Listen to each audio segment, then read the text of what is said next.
అనంత కరుణామయుడు, అపార కృపాశీలుడు అయిన అల్లాహ్ పేరుతో ప్రారంభిస్తున్నాను. నా ఈ చిన్న ప్రయత్నంలో పొరపాట్లు జరిగితే అల్లాహ్ను క్షమించమని వేడుకుంటున్నాను. ఈ వీడియోను పూర్తిగా చివరి వరకు చూడండి. ఆయత్ నంబర్ 6.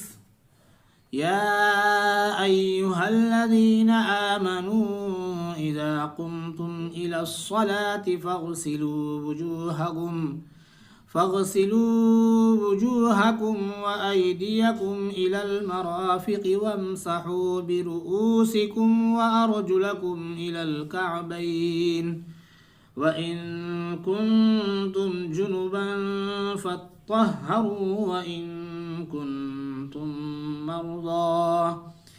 مرضى أو على سفر أو جاء أحد منكم من الغائط أو لامستم النساء فلم تجدوا ماء فتيمموا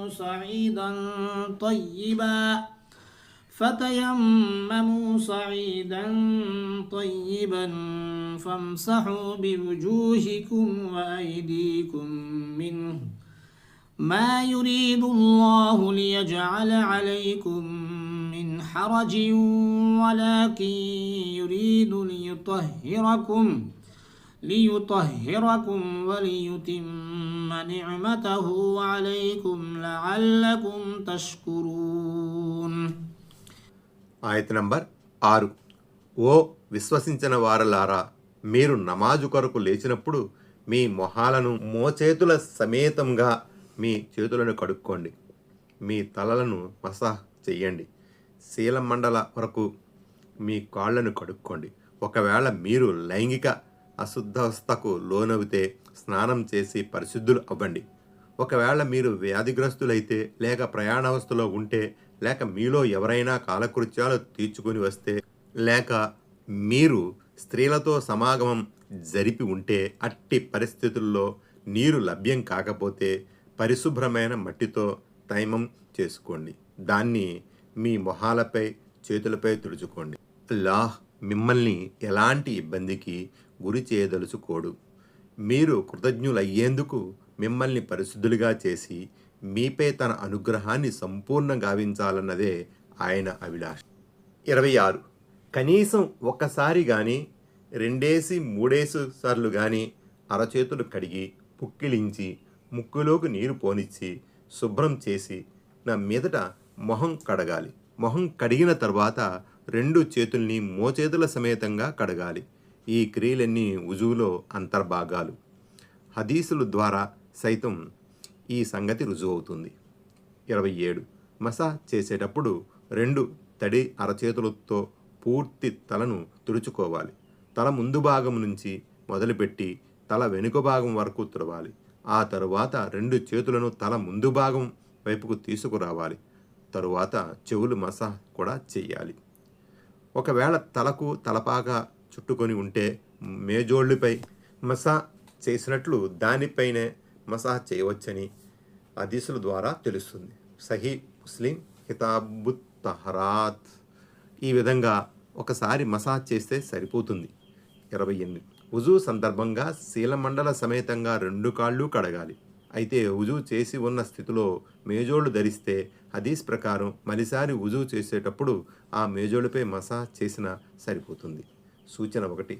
మనిషి మొదటి నుంచే వుజూతో ఉన్నట్లయితే నమాజుకు ఉపక్రమించినప్పుడు మళ్ళీ వుజూ చేయనక్కర్లేదు. అయితే ప్రతి నమాజు కోసం సరికొత్తగా వుజూ చేయడం మొత్తం మీద మంచిదే. 2. వుజూకు ముందు సంకల్పం చేసుకోవడం విధి. 3. వుజూకు ముందు బిస్మిల్లా పఠించడం కూడా అవసరమే. 4. ముఖంపై గుబురుగా గెడ్డ ఉన్నప్పుడు వేళ్లతో కిలాల్ చేయాలి. 5. నిర్ణీత శరీర అవయవాలను క్రమబద్ధమైన రీతిలో కడగాలి. 6. ఒక అవయవం కడిగిన తర్వాత మరొక అవయవం వెంటనే కడగాలి. అంతరం ఉండకూడదు. 7. వుజూలో నిర్ణీత శరీర అవయవాలు పూర్తిగా కడగాలి. అవి మధ్యలో ఎక్కడా పొడిగా ఉండకుండా జాగ్రత్త వహించాలి, లేకపోతే వుజూ పూర్తి కాదు. 8. ఏ శరీర అవయవం కూడా 3 సార్లు కన్నా ఎక్కువ కడగకూడదు. ఒకవేళ ఎక్కువ సార్లు కడిగితే అది సాంప్రదాయం సున్నతకు విరుద్ధం అవుతుంది. తఫ్సీర్ ఇబ్నే కసీర్ ఫతహుల్ ఖదీర్ 29. ఇది జనాబత్ అనే అశుద్ధ అవస్థ. వీర్యస్ఖలనం వల్ల కానీ భార్యతో సంభోగించడం వల్ల కానీ మనిషి ఈ అపరిశుద్ధ జనాబత్ స్థితికి లోనవుతాడు.